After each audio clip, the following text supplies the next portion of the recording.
Bienvenue pour cette émission des chrétiens orientaux. En ce jeudi de l'Ascension, à Notre-Dame du Liban, chez les Maronites. Cette paroisse a été fondée il y a une quarantaine d'années pour accueillir les réfugiés des guerres du Liban. Ce matin, nous allons être avec les paroissiens et aussi avec les moines antonins maronites qui sont dans la banlieue de Lyon, à Chaponneau. Leur monastère, leur maison mère est au Liban, à Saint-Isaïe. Un des frères est d'ailleurs le curé de cette paroisse. Nous allons rentrer dans cette liturgie de l'Ascension, célébrée en rite maronite. Gloire au Père, au Fils et au Saint-Esprit, à notre commencement et à notre fin. Et qu'abonde sur nous la pitié et la tendresse dans le monde et dans l'éternité. À toi, Dieu, la gloire pour les siècles des siècles.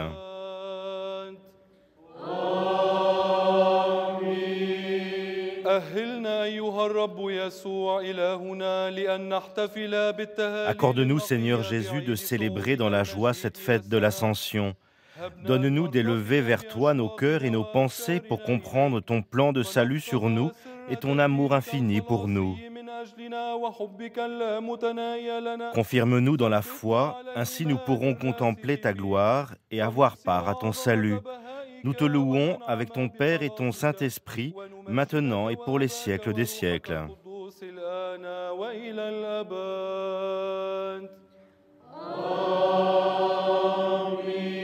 السلام للبيعة ولبنيها المجد لله في العلا وعلى الأرض السلام والرجاء الصالح لبني البشر المجد للآب والابن والروح القدس من الآن وإلى أبد الآبدين اللهم افتح شفتي فيخبر فمي بتسبيحك اللهم افتح شفتي فيرنم فمي بمجدك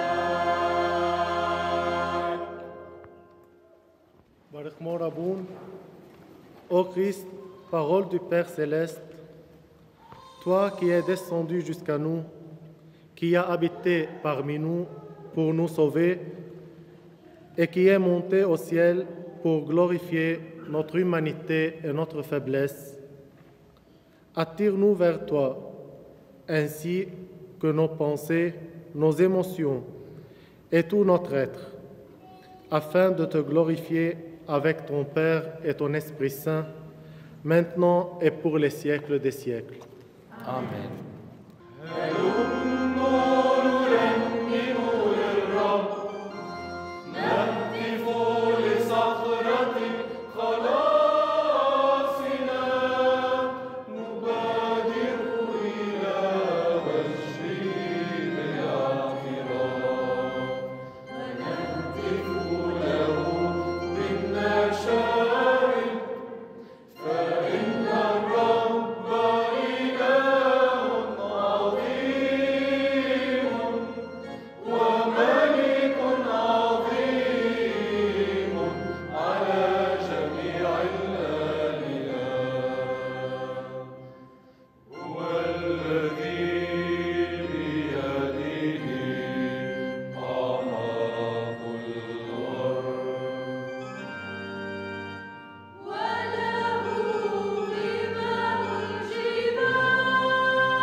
بارك يا أبانا ارحمنا اللهم وعضدنا.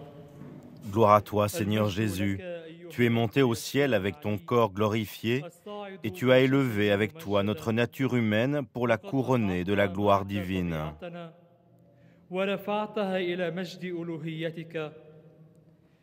Accepte nos supplications que nous élevons vers ta majesté. Ainsi nous te louons et nous te glorifions pour ton salut maintenant et pour les siècles des siècles.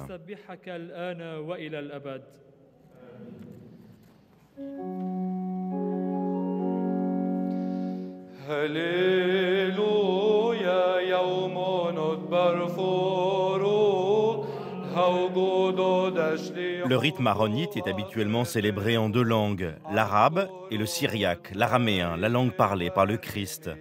Ce cantique est maintenant chanté en syriaque par les moines antonins. Ils portent leur capuche en signe d'humilité devant Dieu.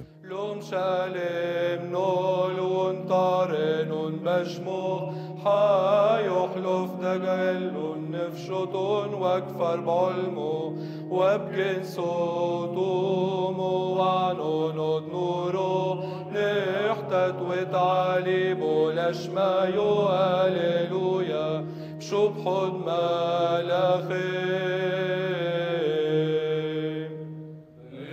هاليلويا تداوي جليلان روزو دينو أو ملكوت صحوة ناسم روم عيلوين ادنا بكمتو لوط دارم ترعيلي شيخ نعو الملكو رابو دي قوره يدح زودوني الأخصب عاتق يوم ونارد نوره رود من قود موهو دحزو حسقيل عالمركب تودك روبي وطعن رمزي خلن بريوط هو يتزح ناسك رومو متولوط اتنا بيت هاليلويا ندري مون ترعي هاليلويا هودا نحن وتعلم شبحو ربو أخدش ليحو فولوس اكتب لن هودا المش فغرو نوشو وتيلد من بداود من يمينه دابو يوتب وهودا تعنتبر نوشو عالبحر قاديشو يتنونod نورو تعنتقت صولك هوت بزعمي عامو يومو نبقولت شبحو هاليلويا عير زي حيوان ستو من قلوس كوريانا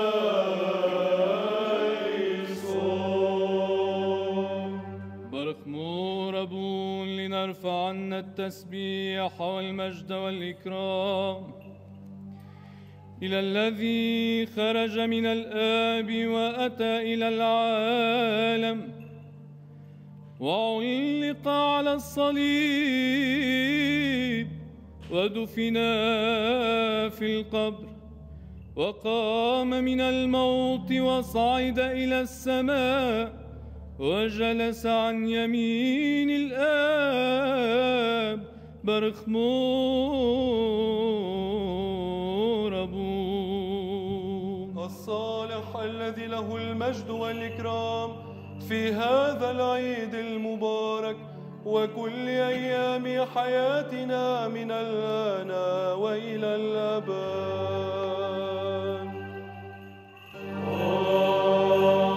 آمين.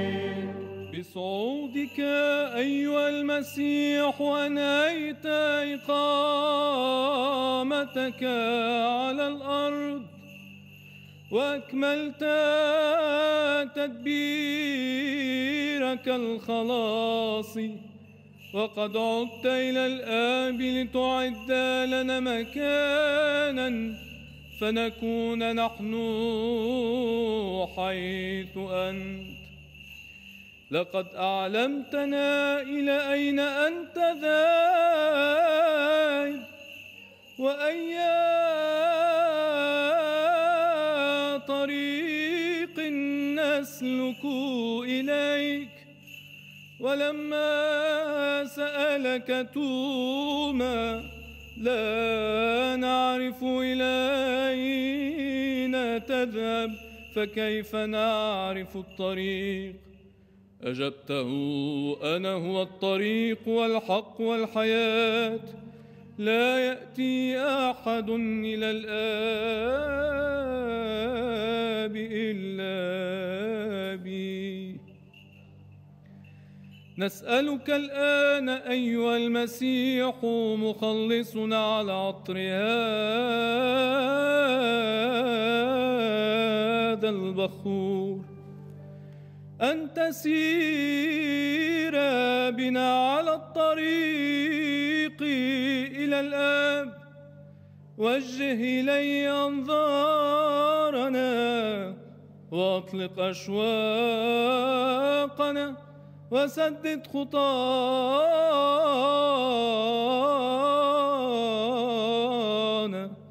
حتى نبلغ بك ومعك إلى الآب فنسبحك معه ومع روحك لنا وإلى الأبد.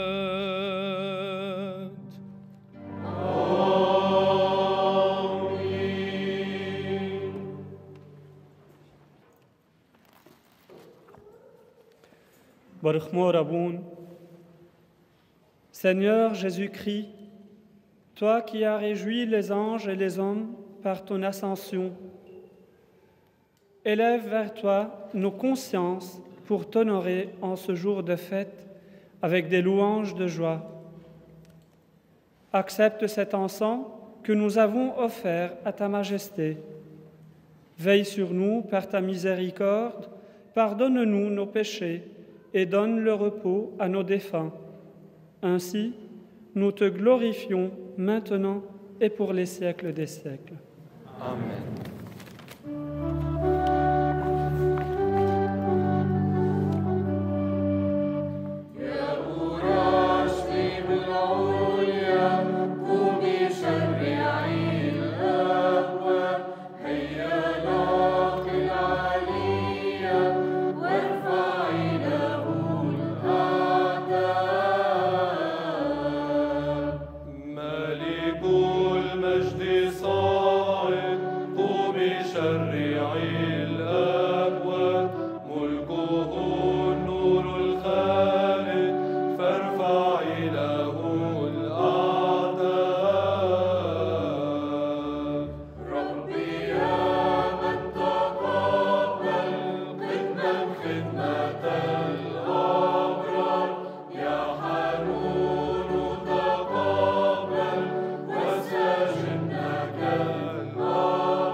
Lecture du livre des Actes des Apôtres.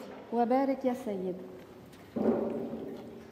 Mon cher Théophile, dans mon premier livre, j'ai parlé de tout ce que Jésus a fait et enseigné depuis le commencement jusqu'au jour où il fut enlevé au ciel après avoir, dans l'Esprit Saint, donné ses instructions aux apôtres qu'il avait choisis. Réunis autour de lui, les apôtres lui demandaient « Seigneur, est-ce maintenant que tu vas rétablir la royauté en Israël ?» Jésus leur répondit « Il ne vous appartient pas de connaître les délais et les dates que le Père a fixées dans sa liberté souveraine. Mais vous allez recevoir une force, celle du Saint-Esprit, qui viendra sur vous. Alors, vous serez mes témoins à Jérusalem, dans toute la Judée et la Samarie, et jusqu'aux extrémités de la terre. » Après ces paroles, ils le virent s'élever et disparaître à leurs yeux dans une nuée. Et comme ils fixaient encore le ciel où Jésus s'en allait, voici que 2 hommes en vêtements blancs se tenaient devant eux et disaient « Galiléens, pourquoi restez-vous là à regarder vers le ciel? Jésus, qui a été enlevé du milieu de vous, reviendra de la même manière que vous l'avez vu s'en aller vers le ciel. Wa tasbih Allahi da'ima.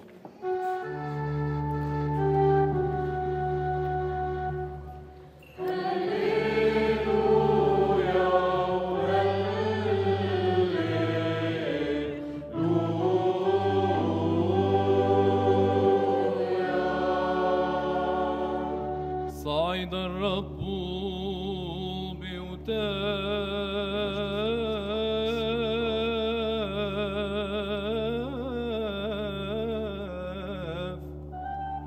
الرب بصوت بوق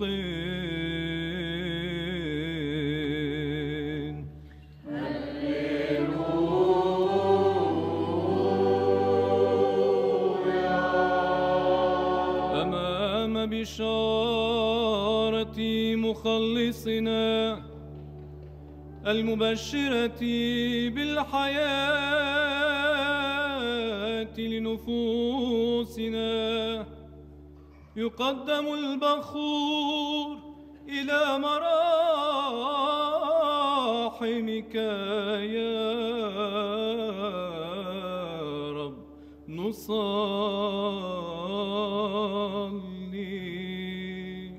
ورحمو ربون. السلام لجميعكم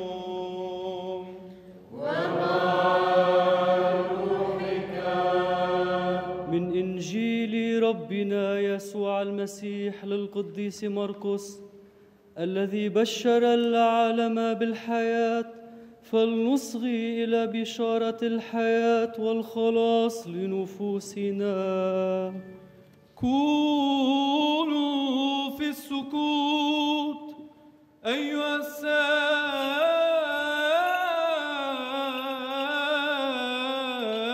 السامعون، لأن الإنجيل المقدس يتلى الآن عليكم، فاسمعوا ومجدوا واشكروا كلمة الله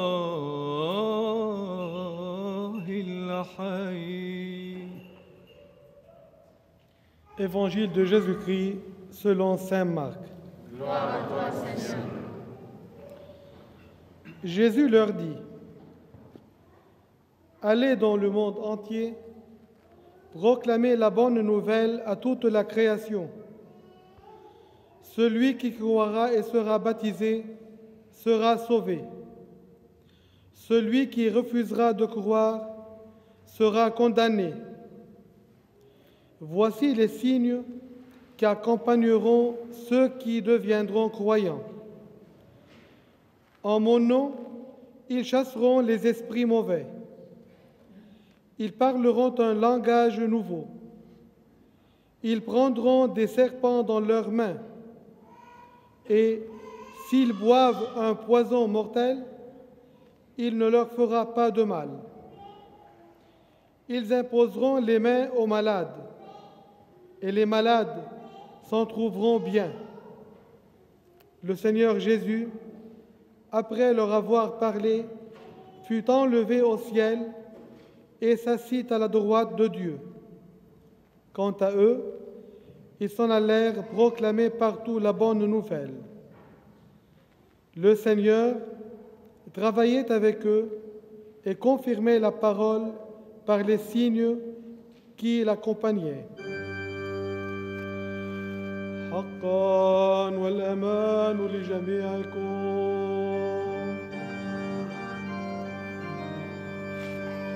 المسيح يسوع التسبيح والبركات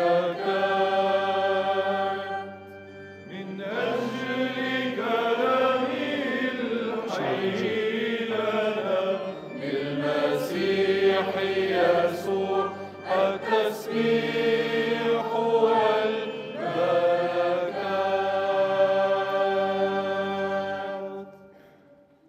Au nom du Père et du Fils et du Saint-Esprit.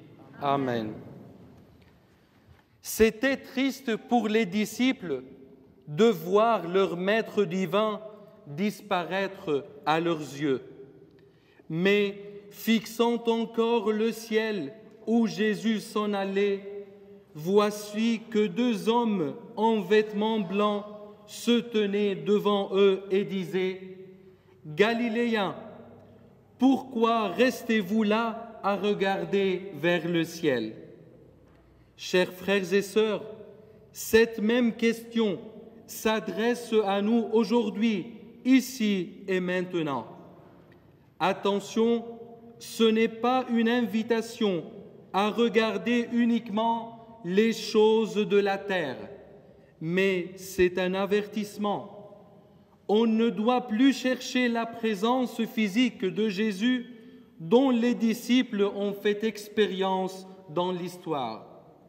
Il ne faut pas chercher Jésus en levant les yeux vers le haut pour apercevoir une apparition.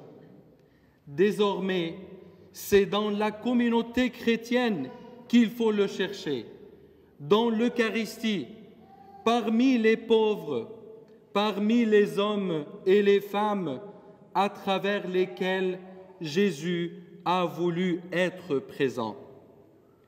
Par son ascension, le Christ nous a indiqué le chemin de retour vers le Père, ce chemin que nous avions perdu par notre désobéissance et notre péché.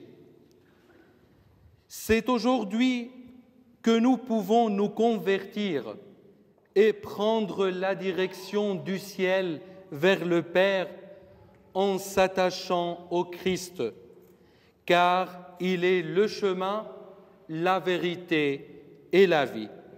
Dans la joie de cette fête de l'Ascension, nous célébrons notre salut et notre victoire anticipée dans le ciel.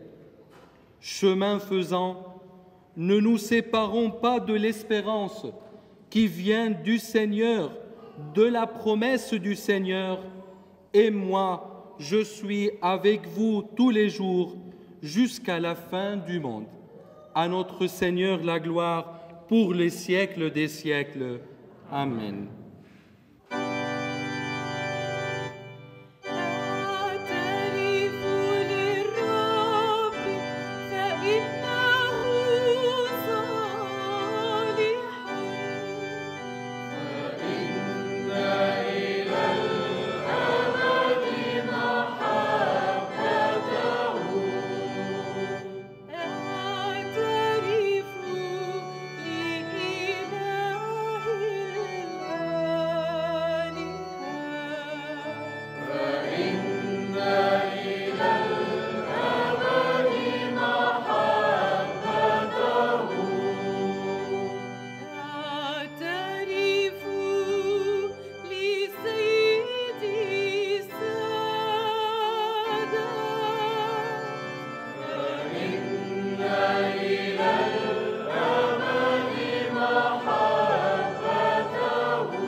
فلنشكر الثالوث الأقدس ولنسجد له ونمجده الآب والابن والروح القدس الإله الواحد آمين.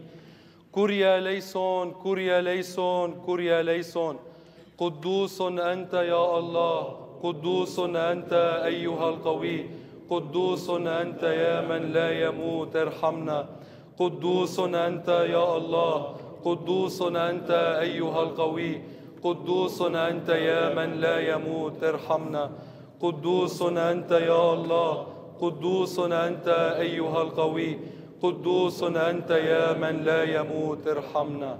Notre Père qui es aux cieux, que ton nom soit sanctifié, que ton règne vienne, que ta volonté soit faite sur la terre comme au ciel. Donne-nous aujourd'hui notre pain de ce jour. Pardonne-nous nos offenses, comme nous pardonnons aussi à ceux qui nous ont offensés. Et ne nous soumets pas à la tentation, mais délivre-nous du mal, car c'est à toi qu'appartiennent le règne et la puissance et la gloire pour les siècles des siècles. Amen. Seigneur Jésus-Christ, élève nos cœurs et nos pensées vers le ciel, là où tu sièges à la droite du Père. Illumine notre vie par ton Esprit Saint qui habite en nous, et ainsi, remplis de sa force, nous irons dans le monde entier pour annoncer la bonne nouvelle. Fais que nous aspirions à ton monde divin pour vaincre tout désir mondain qui nous éloigne de toi. Ainsi, nous pourrons te suivre sur le chemin de la résurrection. Nous te glorifions, Seigneur, pour les siècles des siècles.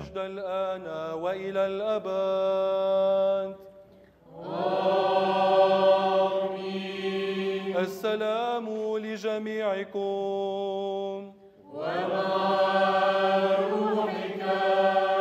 اذهبوا بسلام يا إخوتي وأحبائي ولتصحبكم بركة الثالوث الأقدس الآب والابن والروح القدس الإله الواحد له المجد إلى الأبد.